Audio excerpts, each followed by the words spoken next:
Le journal, ça mélange les secondes, les premières, les terminales, ça mélange toutes les sections. On a un lycée qui est super vaste et on n'a pas l'occasion de parler avec tout le monde. Et j'aime beaucoup quand on est vraiment tous dans la salle, qu'on parle d'un sujet et qu'on est tous en train de donner notre opinion sur les actualités ou qu'on partage ce qu'on aime, c'est vraiment sympa. Et donc des moments où on parle vraiment tous ensemble et on partage, je pense que c'est vraiment mes moments préférés.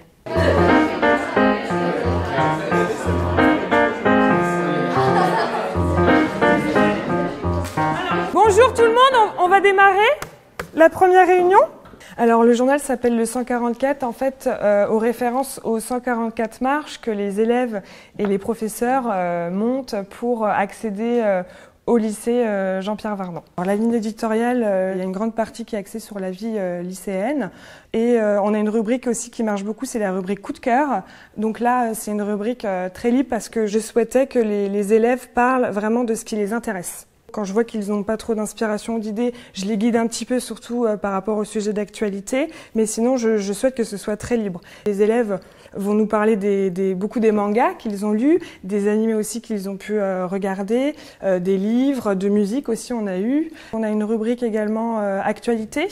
Donc là, c'est vrai que l'année dernière, les élèves ont beaucoup parlé des élections présidentielles aux États-Unis.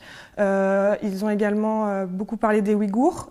On en a beaucoup entendu parler, j'ai trouvé, par les réseaux sociaux, mais on savait pas trop ce qui se passait, on savait pas trop c'était quoi le contexte derrière et je me suis dit que ce serait super intéressant d'en parler au journal pour que les gens qui en aient pas entendu parler dans le lycée puissent être au courant. Et puis moi, ça m'a appris énormément en fait. Je m'appelle Salomé, je suis en terminale et je suis journaliste au 144.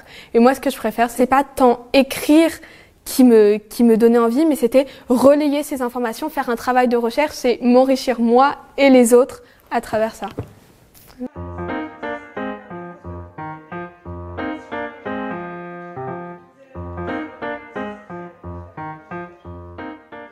Lors de la première réunion, on essaie un petit peu de diviser les tâches, entre guillemets, chacun a un rôle, par exemple journaliste donc qui va vraiment rédiger des articles, plutôt un illustrateur qui va dessiner, un photographe. C'est aussi un travail d'équipe.